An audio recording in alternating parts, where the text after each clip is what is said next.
traído a ustedes por la Iglesia Bíblica Metro, una iglesia de sana doctrina enfocada en conocer, vivir y anunciar el Evangelio de Jesucristo. Pueden buscar su Biblia, Hechos 15, y vamos a hacerlo hoy de manera diferente. Quizás ahora no nos vamos a levantar a leer todo el pasaje, sino que usted me va a acompañar por todo el pasaje. Mantenga su Biblia abierta. Bueno, que siempre la mantenemos abierta. Pero lo que quiero es que me sigan a través de todo el pasaje, porque vamos a ir explicando el pasaje, dándole el sentido según el contexto en que estamos. Amén. Hechos 15. Vamos a quitar quizás toda distracción por acá. Hechos 15. Vamos a estar leyendo desde el versículo 1 al 35 por el momento. Manténgalo ahí. Y para entender dónde estamos en el libro de Hechos, estamos básicamente a mitad del libro de Hechos. Estamos ya en el centro del libro de Hechos. Y recordando que simplemente el libro de Hechos nos narra cómo Jesús sigue gobernando su iglesia por medio de su Espíritu Santo. Fue una carta escrita a Teófilo y él le dice: para que sean fundamentados en tu fe, para que sigas fundamentado en tu fe, te mostraré lo que Jesús hizo aún cuando subió. Jesús le dijo a sus discípulos: yo estaré con vosotros hasta el fin del mundo. Y lo que estamos viendo aquí es cómo Jesús sigue estando con sus discípulos y está con nosotros, porque es una promesa que Él dio. Así que número uno, de manera general, podemos ver que el libro de Hechos es cómo Jesús preserva a su iglesia. Y número dos, podemos ver que la iglesia es una obra sobrenatural de Dios, no de este mundo, y tiene como misión la expansión del reino de Dios. Amén. Y de manera general vamos a ver tres cosas en el bosquejo que tengo esta mañana. Número uno, el Evangelio de la Gracia es amenazado, el Evangelio de la Gracia es protegido y el Evangelio de la Gracia es establecido.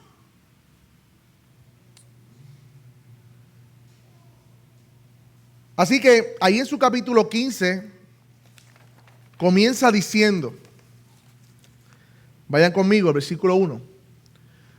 Y algunos descendieron de Judea y enseñaban a los hermanos: si no os circuncidáis conforme al rito de Moisés, no pueden ser salvos. Yo creo que es importante que para entrar a este texto que acabamos de leer, que comienza el capítulo 15, tengamos el contexto del capítulo 14 que Andrés predicó la semana pasada.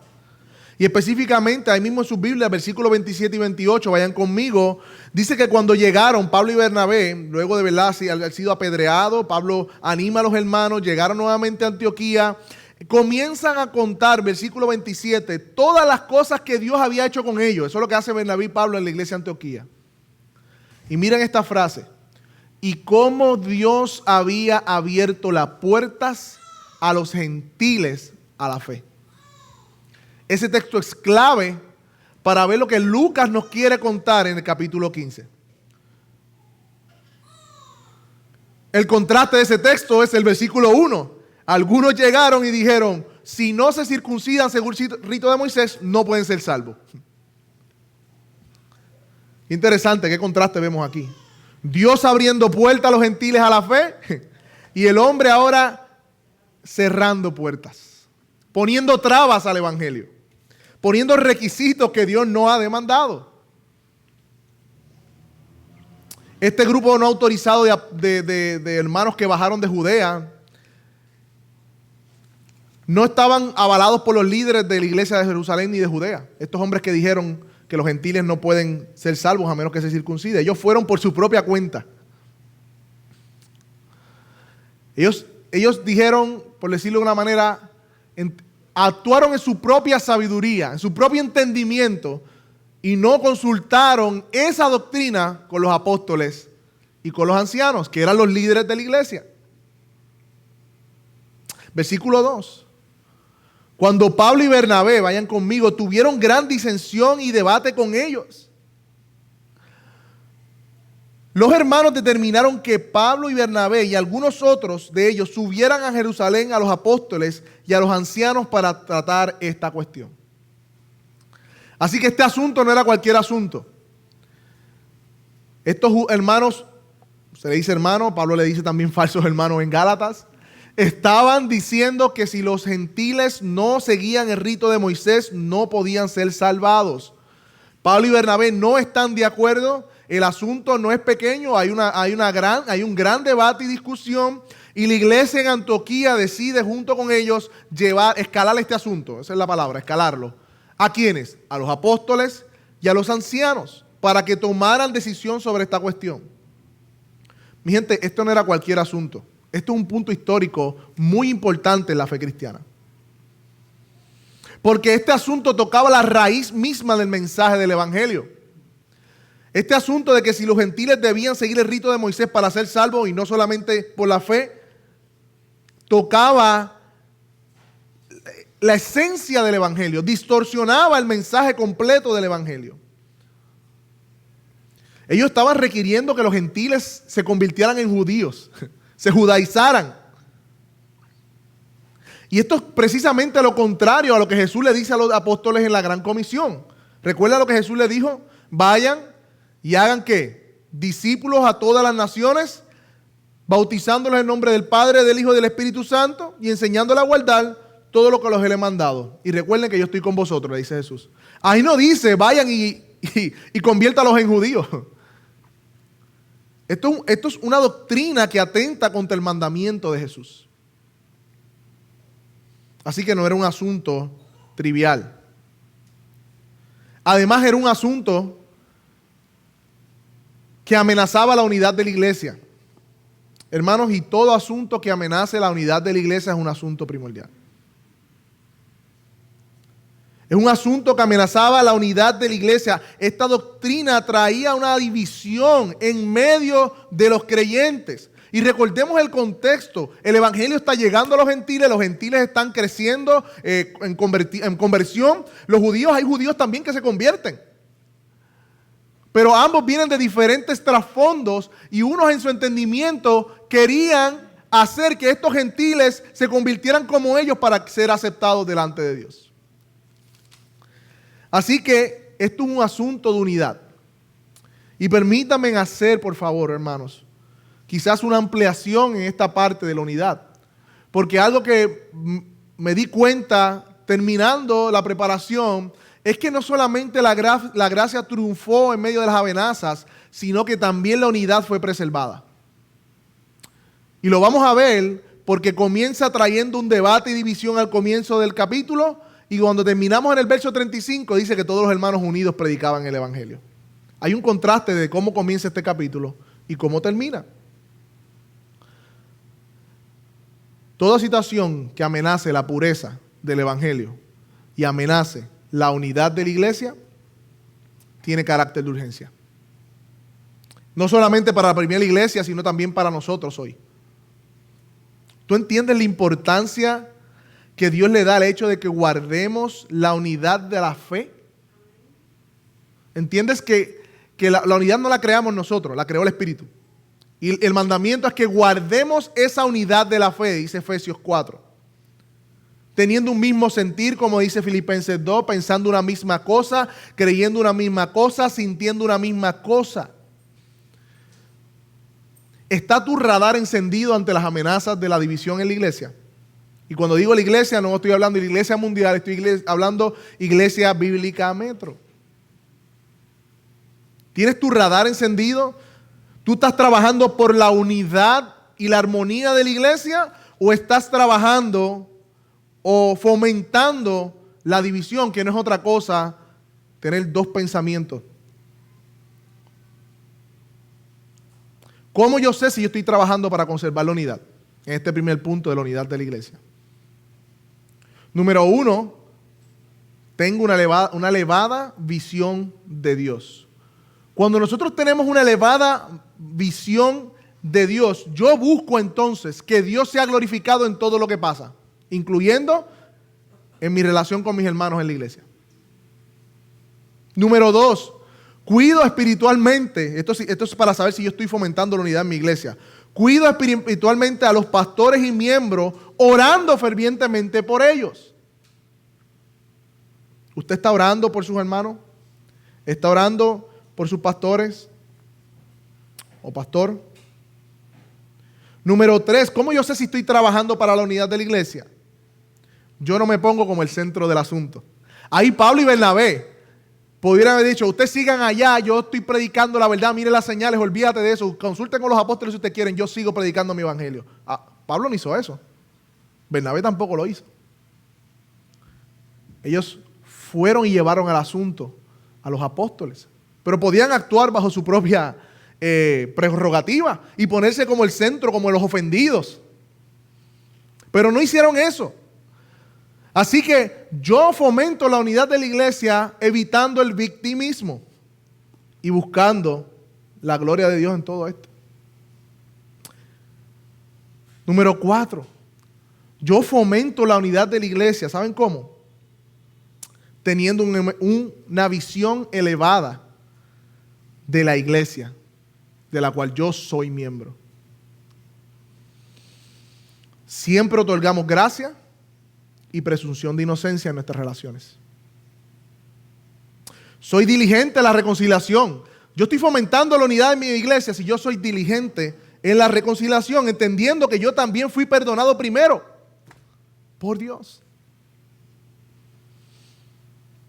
Y evito el chisme y participar de él, escuchando de él, sino que reúno las partes, como hicieron ellos, para llegar a un entendido y una resolución para los asuntos y los conflictos en la iglesia. Y para esto, Dios ha establecido ancianos o pastores, líderes, hombres maduros para mediar la diferencia o las diferencias en la congregación. Y esto fue lo que hizo Pablo y Bernabé. Se sometieron a lo que Dios le había dado como autoridad. ¿Tú te estás sometiendo a tus autoridades aquí en la iglesia Bíblica Metro? Miremos el versículo 3. Así que siendo enviados, qué interesante, enviados por la iglesia, fue una decisión unánime de la iglesia, pasaron por Fenicia y Samaria, relatando detalladamente la conversión de los gentiles y causaban gran gozo a todos los hermanos. Y cuando llegaron a Jerusalén fueron recibidos por la iglesia, enviados por la iglesia, recibidos por la iglesia, los apóstoles y ancianos, e informaron todo lo que Dios había hecho con ellos. Interesante. Pablo y Bernabé fueron enviados por la iglesia y recibidos por la iglesia. Y estamos viendo ya que el libro de Hechos está mostrando quizá un liderazgo, ¿no? Como apóstoles, ancianos y toda la iglesia. Una división allí, ¿no? Y de camino, Pablo lo que estaba haciendo era contándole a los gentiles y a los judíos convertidos al cristianismo lo que Dios había hecho, como un tipo de campaña política. Él sabía que se dirigía a resolver un asunto. Y Pablo dijo, es importante anunciar a los hermanos lo que Dios está haciendo. Y al parecer, en medio de ese testimonio, cuando llegaron a la iglesia había gran gozo, estaban contando lo que Dios había hecho, pero en el versículo 5 hay un pero. Mírenlo conmigo. Pero algunos de la secta de los fariseos que habían creído, interesante también, se levantaron diciendo, es necesario circuncidarlos y mandarles a que guarden la ley de Moisés. Lucas nos resalta la insistencia de estos fariseos y añade esta vez no solo la circuncisión, sino que guarden toda la ley de Moisés.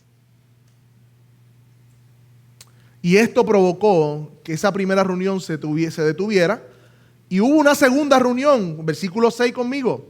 Entonces los apóstoles y los ancianos se reunieron para considerar este asunto. Versículo 7. Después de mucho debate, parece ser que la secta de los fariseos tuvo su lugar, le dieron oportunidad de hablar. Y expusieron por qué se oponían a que los gentiles se convirtieran a la fe y que debían imponerle la ley de Moisés. Hasta que por fin, en el versículo 7, Pedro, uno de los líderes predominantes de la iglesia, ¿se recuerdan Pedro que se había desaparecido en un momento dado cuando estaba buscándolo de la cárcel, salió de la cárcel Herodes se quedó con las ganas de matar a Pedro. Aquí aparece Pedro en Jerusalén, su última aparición. Y como dice la canción de Marcela Gándara, para esta hora he llegado. Van a ver por qué lo digo. Se levantó. Y los judaizantes estaban esperando las palabras de Pedro. Porque Pedro era uno de los líderes grandes de la iglesia junto a Jacobo. Y también Juan estaba por ahí. Hermano, ustedes están viendo la importancia de este. Es que yo quiero nuevamente enfatizar. ¿Ustedes han visto la serie de Flash? O no sé si otra serie que habla del futuro, que si cambias el pasado, el futuro se desvanece. Hermano, si lo que vamos a leer ahora hubiesen decidido otra cosa, nosotros nos estuviéramos desvaneciendo ahora mismo. Así como Thanos se desvanecía en la película de Endgame. Hermano, porque si hubiesen decidido mantener, judaizar a los creyentes, el cristianismo hubiese desaparecido. Nosotros no estuviésemos aquí. Si hubiese quedado en simplemente una secta judía que mantenía el rito de la ley y ponía trabas a los hombres y realmente iba a desanimar a los hermanos. Y el evangelio se iba a detener. Esto es un asunto importante. El hecho de que tú y yo somos salvos y conocemos el evangelio de la gracia es porque Dios guió a su iglesia en este tiempo para tomar la decisión correcta. Hechos 7. ¿Lo tienen conmigo? Versículo 7. Pedro se levantó y dijo: hermanos, ustedes saben que en los primeros días Dios escogió de entre ustedes por mi boca que los gentiles oyeran la palabra del evangelio y creyeran. Dios, que conoce el corazón, les dio testimonio, dándole el Espíritu Santo, al igual que nosotros, y ninguna distinción hizo entre nosotros los judíos y ellos los gentiles, purificando por la fe sus corazones. Pablo, perdóname, es que Pablo usualmente es el que habla del tema de la salvación por gracia, pero muchas veces cuando nosotros hablamos de salvación por gracia, es que tú lees mucho a Pablo. Lean a Pedro también, lean a Jesús. Toda la Biblia nos habla de salvación por gracia. Y Pedro, como líder de la iglesia, acaba de desmenuzar o decir en una oración o dos oraciones de qué se trata la salvación por gracia. En primer lugar, mírenlo conmigo. Ustedes saben que los primeros días Dios escogió. ¿Quién escogió? Dios. ¿A quién escogió? A Pedro. ¿Para qué? Hablarle a los gentiles. La elección es un elemento fundamental de la salvación por gracia. Dios escogió a Pedro para predicarle a Cornelio en el capítulo 10 que vimos. ¿Y qué es la elección? Es el acto soberano de Dios de otorgar el don de salvación a quienes Él ha querido. Esta salvación viene por medio de responder a la predicación de la palabra de Dios. Efesios 1 dice que es por el puro afecto de su voluntad. Número 2, salvación por gracia. ¿Qué significa? Que la palabra del evangelio es lo que trae salvación. Oyeron la palabra del evangelio y ¿qué? Creyeron. Dios efectúa su elección a través de la predicación del evangelio y Dios abre los oídos de los que a Él ha de salvar por medio de la predicación del evangelio. Juan 10 dice: mis ovejas oyen su voz, mi voz, y me siguen. Romanos 10:17, hablando de quién es la misión o la predicación, dice: la fe viene por el oír. Y mucha gente dice, y el oír de la palabra de Dios. Pero eso no es lo que dice el texto. El oír viene por la palabra de Dios, que es muy diferente. ¿Qué quiere decir ese texto? Que cuando el evangelio es predicado, es como si Dios, por medio de su palabra, abriera el oído de los pecadores para que crean y escuchen el evangelio. Es Dios que abre el oído del pecador por medio de la predicación de su palabra. Y eso es lo que Pedro le está diciendo a ellos. Hermanos, yo no los mandé a hacer ningún rito, yo no los mandé a circuncidarse, yo no los mandé a nada. Yo les prediqué el evangelio y ellos creyeron. Interesante, también Pedro dice que Dios que conoce el corazón. ¿Lo ven ahí conmigo? La salvación de Dios primeramente es un acto del corazón. Y cuando decimos corazón estamos hablando del asiento mismo de nuestra personalidad, de quiénes somos como personas. El Evangelio no es un acto necesariamente o primariamente externo que cambia o nos adorna por fuera, sino que cambia nuestro corazón. Es como si cambiara nuestro sistema operativo, como si fuéramos una computadora. O para decirlo más bíblico, nos da una nueva vida, nacemos de nuevo, somos otra persona cuando el Evangelio nos salva. Ahora, este Evangelio que nos salva, otro elemento que Pablo habla es que da testimonio. El Espíritu Santo dio testimonio de eso cuando vino sobre la familia de Cornelio. ¿Recuerdan? Este nuevo nacimiento es evidenciado por el Espíritu Santo. Y termina diciendo, al igual que nosotros. O sea, no hay distinción de personas. El Evangelio nos hace hermanos a todos. Aquí no hay nadie, aquí no hay división de raza, aquí no hay división de estatus social, aquí no hay división de trasfondo, de academia, de nada. Aquí todos ante el Evangelio, ante la cruz, quedamos iguales, destituidos de la gloria de Dios y aceptados únicamente por su gracia. Y eso es lo que Pedro le está diciendo a los judíos que están allí protestando. Versículo 10. Ahora pues, mira qué palabra, mira qué pregunta le hace Pedro a ellos. ¿Por qué tientan, en otra versión, por qué provocan a Dios poniendo sobre el cuello de los discípulos un yugo que ni nuestros padres ni nosotros hemos podido llevar? Mire el contraste del Evangelio de la gracia versus el Evangelio de las obras. Mírenlo aquí.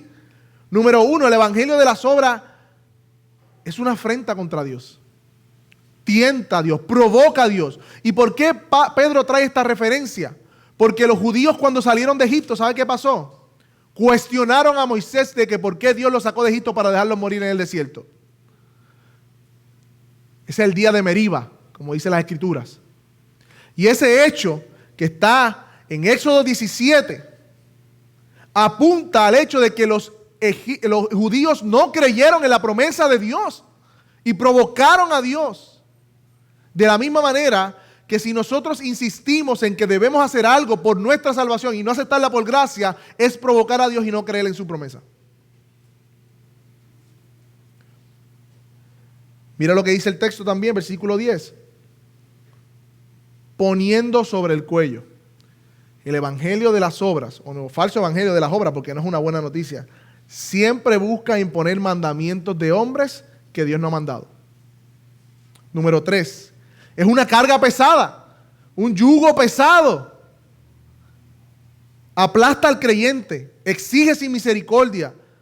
La culpa encuentra un lugar, un espacio donde crecer en la mente de aquel que intenta agradar a Dios con el evangelio de las obras. Número 3, nos hace hipócritas. Porque se nos olvida que no se enfoca en los asuntos externos principalmente, sino que el evangelio verdadero se enfoca en el corazón. Y toma las apariencias de piedad como prioridad el evangelio de las obras. Y número 5, nos deja en fracaso y culpa, como Pedro dijo, los padres nunca lo cumplieron, nosotros tampoco. ¿Por qué se lo vamos a imponer a ellos? Versículo 11, y este es el tema central de este capítulo. Este es por decirlo de una manera, el diamante del libro de Hechos. Creemos más bien que somos salvos por la gracia de nuestro Señor Jesús. Hermanos, para nosotros que estamos acostumbrados a este tema, decimos, ok, amén. Para ese tiempo, decir, creemos, diciendo a los judíos y a los gentiles, que somos salvos más bien por la gracia de nuestro Señor Jesús. Más adelante vamos a ver el próximo verso que dijo que todo el mundo se quedó callado. Fue como tirar un micrófono allí. El mic drop, ¿qué se dice? O drag mic, no sé, drop de mic. Este pasaje es central en el libro de Hechos. Y yo les pregunto a ustedes, mis hermanos, si alguien les pregunta a ustedes, ¿qué es la salvación por gracia? ¿Ustedes sabrían explicarla? con detalle. ¿Qué es la salvación por gracia? Porque somos una iglesia reformada que cree en las doctrinas de la gracia, que profesamos las doctrinas de la gracia y muchas veces no sabemos explicarlas. Y más adelante, o peor aún, aplicarlas a nuestra vida. Hermanos, el Evangelio de la gracia significa, o es, que a pesar de que tú y yo teníamos todas las razones justas para ser despreciados por Dios, abandonados por Dios, malditos por Dios, por nuestros pecados, Dios teniendo todas las razones y por nuestra falta de mérito de salvación, Él aún así tuvo misericordia de nosotros y nos salvó por su puro afecto. No por algo que nosotros podíamos hacer, no por algo que nosotros podíamos alcanzar, sino porque Él quiso hacerlo. O sea que no hay nada en ti bueno, no hay nada en mí bueno que nos haga meritorios de la salvación, sino que se nos dio contrario a lo que merecíamos. Y mira qué interesante, a veces cantamos y estamos cantando, Cristo murió en mi lugar, ¿no? Cristo murió en mi lugar, pagó mis pecados, pero no entendemos que Cristo también vivió en nuestro lugar. Eso se trata de la salvación por gracia. No solamente el hecho de que Cristo murió por nuestros pecados, sino que Cristo vivió por ti. Así como creemos que en la cruz Cristo pagó nuestros pecados, así debemos creer que la vida de Cristo también es puesta a nuestro favor. Y todavía esa verdad no la creemos bien.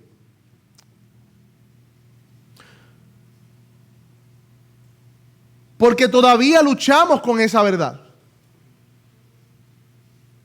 ¿Quieren ver cómo luchamos?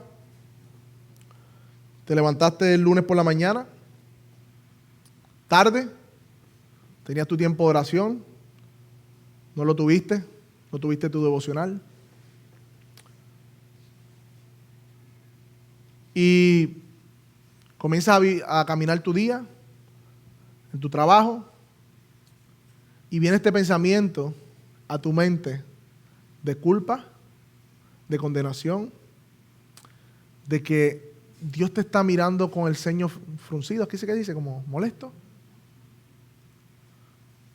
De que te faltó algo, de que Dios ahora te castigó porque entonces te dieron un turno que tú no querías y ves entonces la vida como un castigo, te enfermaste, eso fue lo que no oré. Seguimos creyendo que nuestro desempeño, que nuestra vida cristiana es el mérito que tenemos delante de Dios para que Él nos acepte y nos ame como Él nos ama. Seguimos luchando con eso. Porque al igual que la iglesia primitiva, tenemos un fariseo adentro que nos dice, no, si no haces esto, Dios no te va a aceptar. Y aunque confesamos creer en el Evangelio de la gracia, se nos hace difícil vivir en esa gracia. Porque es contraintuitiva, es contra la razón.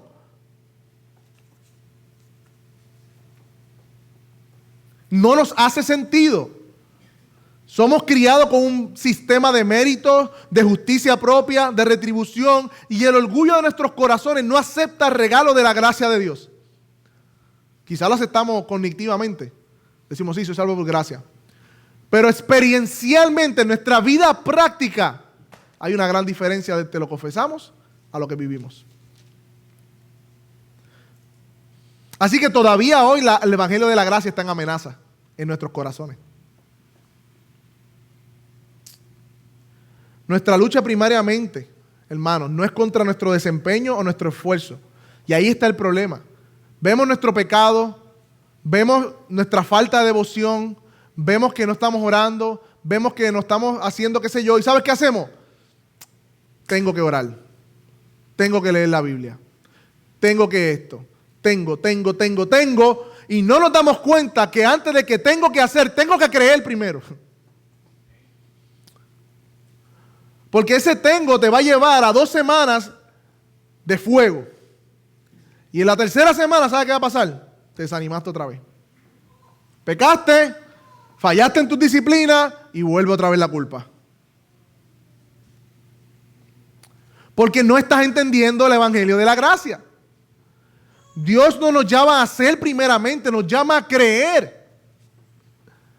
A creer que Dios nos acepta mediante su Hijo y su obra. Cristo vivió por ti. Y si tú crees en eso y meditas en eso, y si tú entiendes que ahora mismo delante de la presencia de Dios está la vida de Cristo representándote a ti, y que Dios te vea ahora mismo satisfecho como ve a su Hijo, esa creencia, esa fe en Él es lo que te lleva a ti vivir una vida devocional. No tu propio esfuerzo, no tus decisiones, no lo que tú piensas que debes hacer, sino mirando al Dios de la gracia, a nuestro Señor Jesús, que vivió nuestra vida perfecta en nuestro lugar. Seguimos luchando con el legalismo de nuestro corazón. ¿Sabes lo que sucede cuando tú tienes eso claro en tu mente? Que cuando pecas y caes, en vez de ¿cómo dice? Embarrarte en tu pecado y en tu culpa, ay Señor, sales y corres y dices, yo me agarro del evangelio. Me agarro del evangelio. Creo tus promesas. Tú eres mi sacerdote. Tú viviste por mí. Y eso es lo que te lleva a salir de esos momentos de culpa que se prolongan por tiempos en tu vida en donde tu vida espiritual sigue declinándose.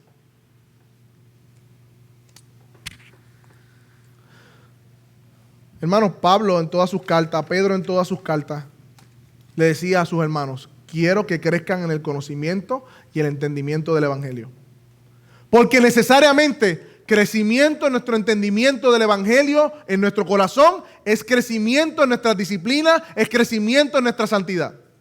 No intentes ir desde tu corazón a las disciplinas por tu propia fuerza.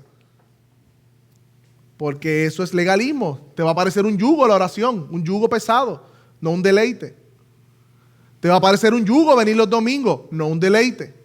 Te va a parecer un yugo ofrendar, una carga pesada, no un deleite. Versículo 15, 11. Perdonen que tuve que ampliar esa parte porque es que a veces decimos creer en el evangelio de la gracia, pero no entendemos sus implicaciones en nuestra vida diaria. 15, 11. De la misma manera que ellos también. O sea que Pedro le acaba de decir a los judíos, nosotros somos salvos por la gracia de Dios y los gentiles también. Los gentiles también. O sea, no hay ninguna distinción. Todos en el Antiguo Testamento hasta el Nuevo Testamento han sido salvos por gracia y no por obras.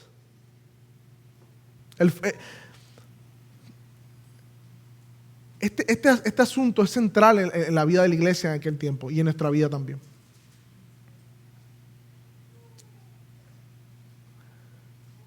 ¿Sabes qué pasó? Hechos 15, 12, vayan conmigo. Toda la multitud hizo ¿qué? Silencio. Y Pablo, o Bernabé, pero mira qué interesante, Bernabé y Pablo, es a propósito que Lucas pone a Bernabé primero, aprovecharon ese silencio y comenzaron a relatar las señales y prodigios que Dios había hecho entre los gentiles. O sea, hubo un silencio y Bernabé y Pablo comenzaron a decir lo que Dios había hecho entre medio de los gentiles, que ellos están predicándole a los gentiles.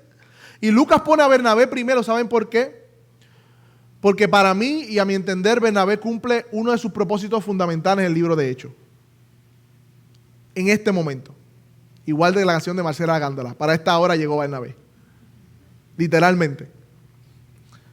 Porque Bernabé aparece en Hechos 4 al final, cuando dice hay un hombre llamado Bernabé que vendió su casa y le dio su ofrenda, ¿verdad? A los apóstoles. Y después viene el relato de Hechos 5, que trataron de engañar a Dios vendiendo las propiedades, ¿verdad? Que cayeron muertos. Pero Bernabé fue el que introdujo a Pablo a los apóstoles.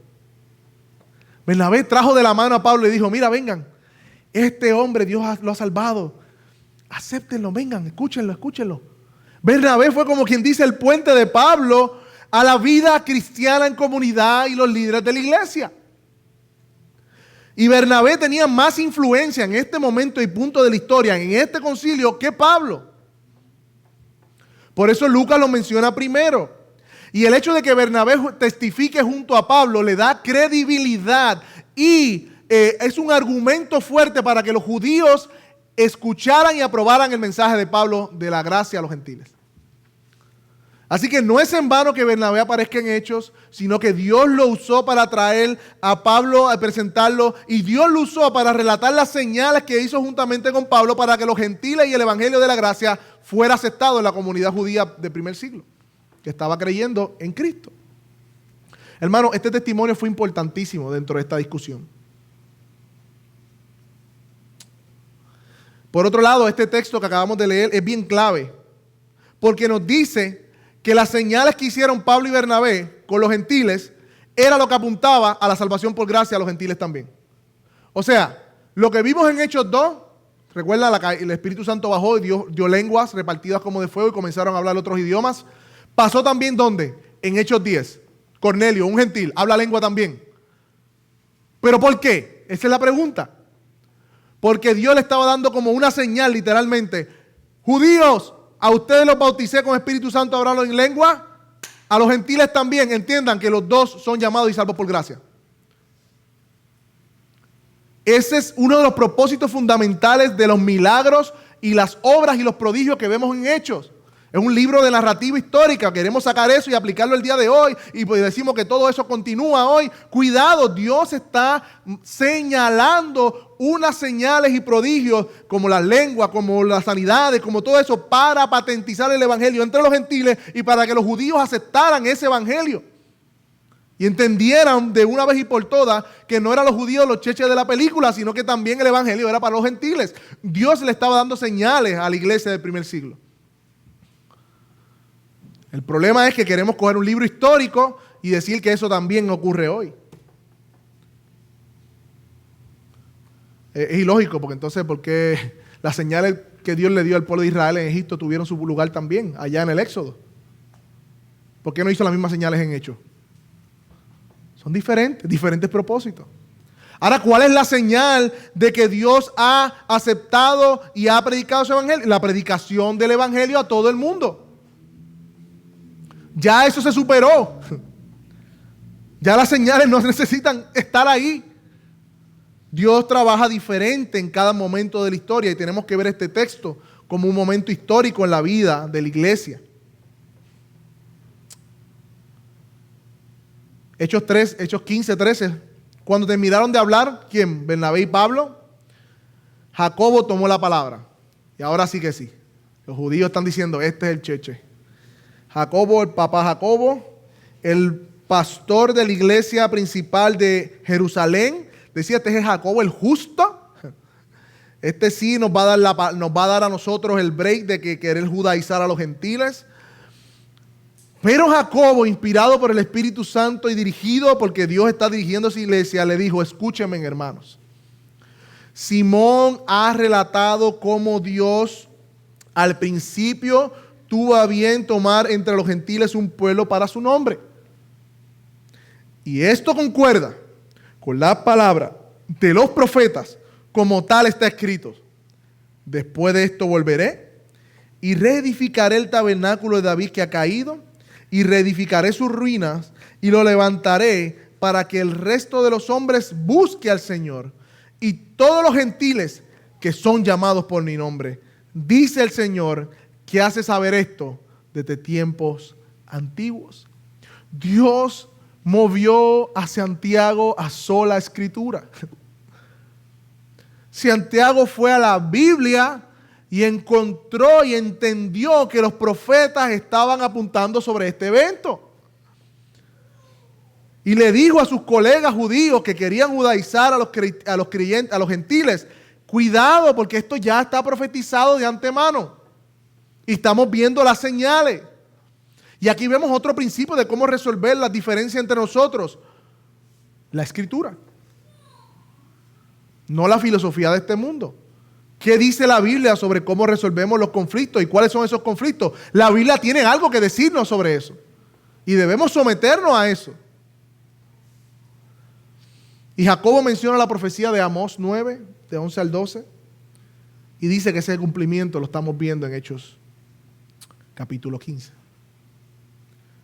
Por tanto, dice el versículo 19, yo opino, o entiendo que no debemos molestar a los gentiles que se convierten a Dios, sino que le escribamos que se abstenga ¿de qué? De las cosas contaminadas por los ídolos, de fornicación, de lo estrangulado y de sangre, porque Moisés desde las generaciones antiguas tiene en cada ciudad quienes le prediquen, pues todos los días de reposo es leído en la sinagoga. Este es el veredicto final de Jacobo, el líder de la iglesia, ante el testimonio de Pedro y Pablo y Bernabé y ante la trifulca que tenían los judaizantes. No molestar más a los gentiles. Y cuando vemos esa palabra molestar, significa fastidiar, incomodar, agobiar, hacer algo que una persona pierda su tranquilidad o el bienestar, obligándola a hacer algo que no desea. Eso es lo que está diciendo Santiago. No molestemos a los gentiles respecto a la circuncisión y a guardar la ley de Moisés. Y esto no es precisamente lo que hace el legalismo hoy día en muchas iglesias. Impone y demanda y abruma a los hombres. Mandamientos de hombres que Dios no ha mandado. Pero Dios dirigió a Santiago como líder de la iglesia primitiva en su sabiduría, y escuchen esto, hermano, porque es importante, y preocupación genuina por la unidad de la iglesia. Por decirlo de una manera, Santiago hizo un veredicto piadoso, o una recomendación divina, o podemos decirle una opinión inspirada. Porque Santiago no solo estaba viendo el presente, sino lo que Dios estaba haciendo entre medio de ellos. Y se propuso cuidar la unidad de la iglesia y el avance del evangelio con estas 4 restricciones. Yo sé que a nosotros se nos levanta la bandera, pero espérate, están diciendo que no debemos guardar la ley, pero le ponen 4 restricciones. ¿Qué es eso? No entiendo. Hermano, no podemos verlo como que una imposición de ellos, porque dice que Santiago dijo que no deben molestar a los gentiles. Así que estas 4 restricciones no se pueden ver como molestia ni imposición, sino más bien como un consejo piadoso de Santiago por el bien y la unidad de la iglesia, en el tiempo en que la iglesia estaba. Estas restricciones santas, por decirlo de alguna manera, apuntaban a velar por la unidad de la comunidad de la fe y de la comunidad judía y gentil que estaba floreciendo. ¿Cuál es la primera de esta restricción? Que se abstengan de lo contaminado a los ídolos. En ese tiempo, los gentiles paganos ofrecían a los ídolos carne sacrificada, hacían holocausto a los ídolos y luego regalaban o vendían esas carnes. Y los paganos participaban de esas carnes y comían. Y él le dice a los gentiles, absténganse de eso. Pablo más adelante toma el consejo y le dice a los corintios, come sin preguntar. Pero si el hermano te dice, eso fue ofrecido a los ídolos, abstente. ¿Por qué? No por tu conciencia. ¿Por la conciencia de quién? De tu hermano. Hermanos, las cenas, las comidas, los almuerzos eran el punto central de la coinonía de la iglesia. Y Santiago lo sabía. Santiago sabía que en esa cena iban a haber gentiles convertidos al cristianismo y judíos convertidos al cristianismo. Y él quería guardar la unidad y evitar tropiezo para ambos. Además de que esto también, por ejemplo, este sacrificado a los ídolos era como característico del mundo pagano. No era conveniente para ellos. La otra restricción, fornicación o inmoralidad sexual. Muchos de los templos gentiles tenían dioses que hacían relaciones sacerdotisas que se ofrecían como casi prostitutas y tenían relaciones sexuales en los templos. Y la vida inmoral es característica de la vida pagana. Y le dice a los gentiles, absténganse de eso también. Eviten conducta que es inmoral o inmoralmente sexual o fornicaciones. Porque esto era una marca distintiva del paganismo. Esto era una marca distintiva del paganismo. Y también refleja un poco en el Antiguo Testamento. El pueblo de Dios santo es separado. Nosotros somos santos, somos sacados de este mundo, separados del uso común. Y eso es lo que está haciendo Santiago con los gentiles. Ahora, estas últimas 2 son las más controversiales. De ahogado y de sangre. Porque parecería que Santiago está diciéndole, mira, guarden esta parte de la ley ritualista de Moisés, que tiene que ver con la comida.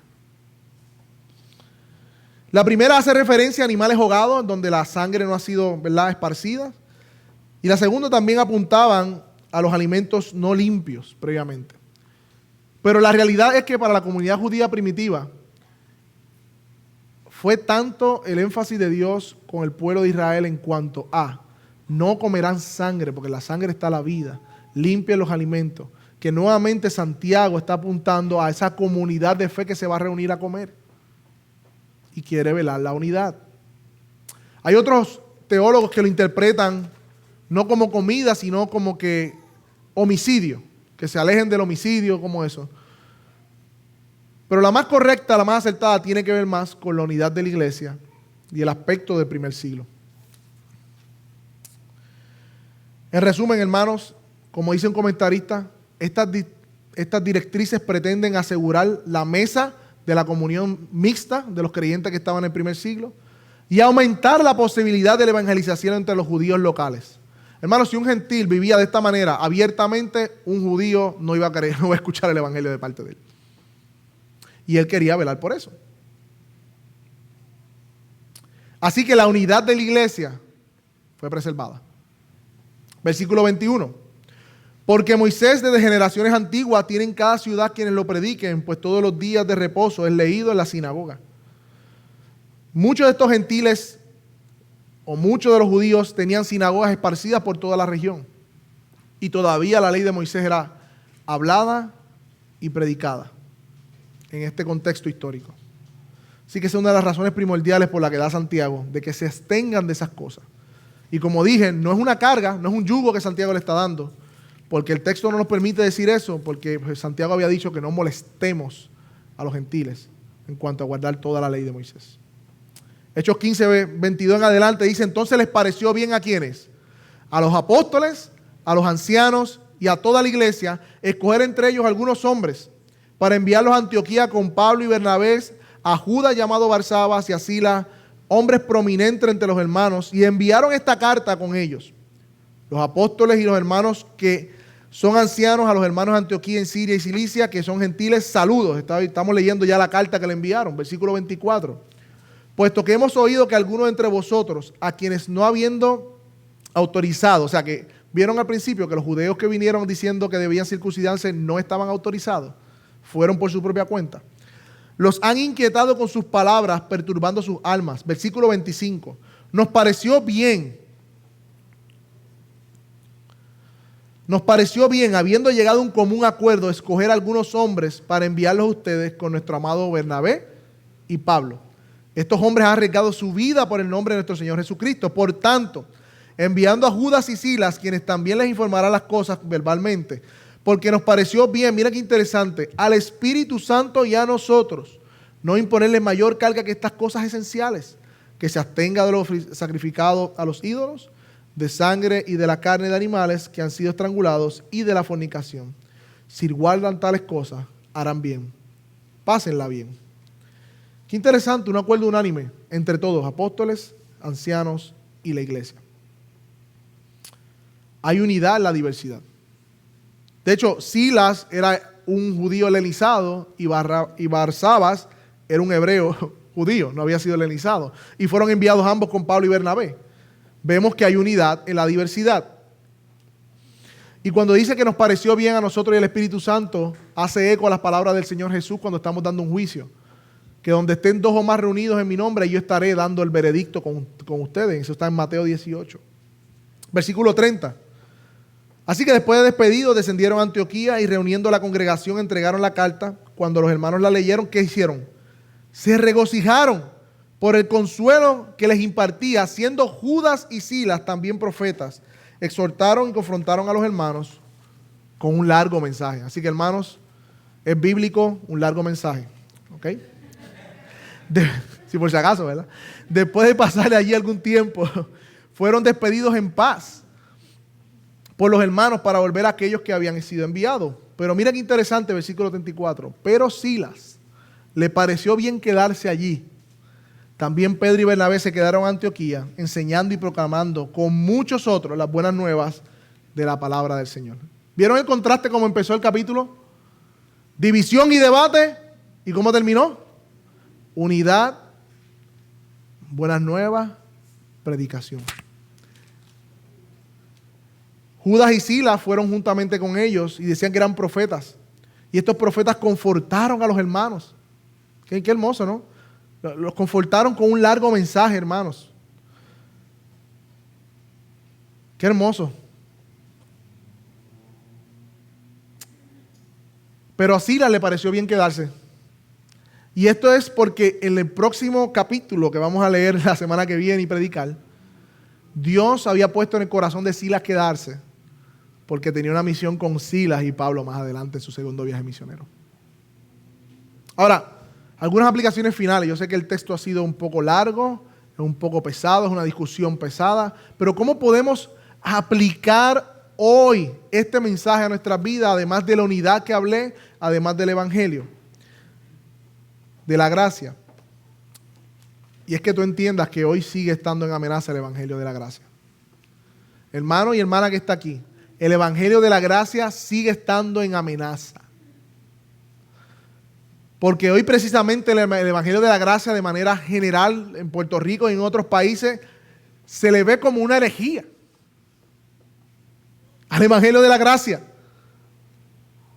¿Tú no sientes ese mismo ardor por Pablo y Bernabé que sintieron al escuchar que el evangelio de la gracia estaba siendo amenazado?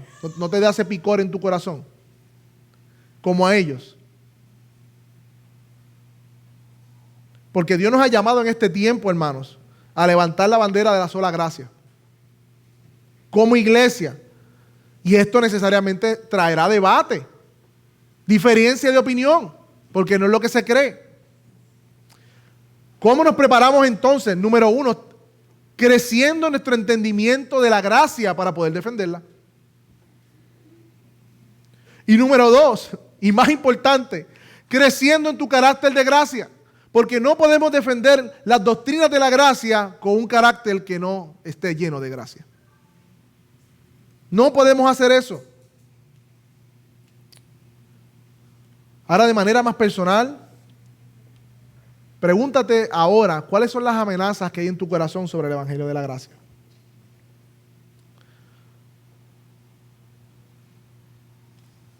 No sé si se recuerdan las películas que habían dos muñequitos, uno aquí, ¿verdad? Y uno en cada hombro.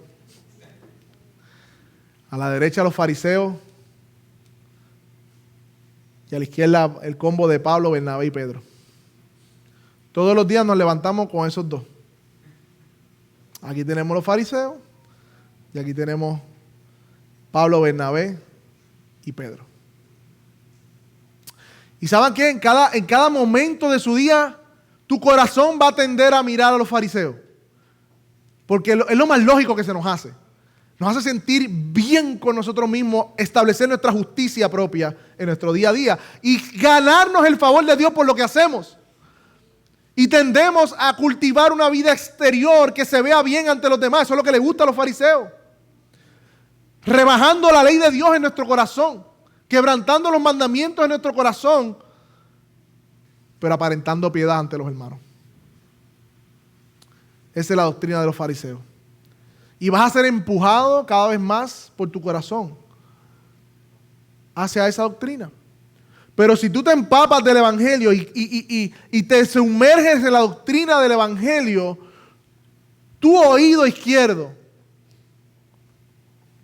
tu lado izquierdo donde está Pedro, Bernabé y Pablo, te dirán, ya tú fuiste aceptado por Cristo. Ya Dios el Padre no es tu juez, es tu Padre. Ya Cristo pagó por esos pecados. ¿Qué haces lamentándote? Levántate, vamos. Olvida lo que está atrás y extiéndete a lo que está delante. Pecaste, corre que tu Padre te espera. Tu Padre te espera con brazos abiertos. Arrepiéntete y cree nuevamente en el evangelio de la gracia. No sigas escuchando a los fariseos de tu corazón.